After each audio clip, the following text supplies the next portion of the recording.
Fascist Sheikh হাসিনার প্রেতাত্মারা এখনো অন্তর্বর্তী সরকারের উপর ভর করে আছে। অবিলম্বে তাদের অপসারণ করে সরকারের অবস্থান স্পষ্ট করার আহ্বান জানিয়েছেন বিএনপি স্থায়ী কমিটির সদস্য অবসরপ্রাপ্ত মেজর হাফিজ উদ্দিন আহমেদ।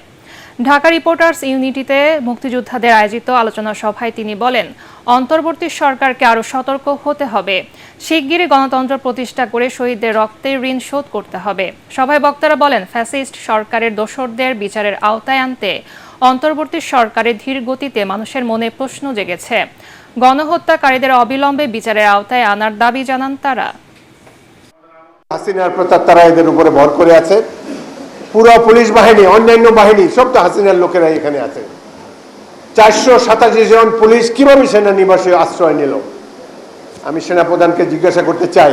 তারা এখনো বহাল তবিয়তে আছে, কিন্তু এই বিপ্লব সেদিনই সম্পূর্ণ হবে যেদিনে গত 17 বছর লুটতরাজ যারা করেছে, বাংলাদেশের ব্যাংক সমূহকে যারা ফোকলা করে দিয়েছে, যারা মানুষ হত্যা করেছে, গুম করেছে, তাদের শাস্তি বিধান যেদিন করা হবে সেদিন এই বিপ্লব সাফল্যমণ্ডিত হবে।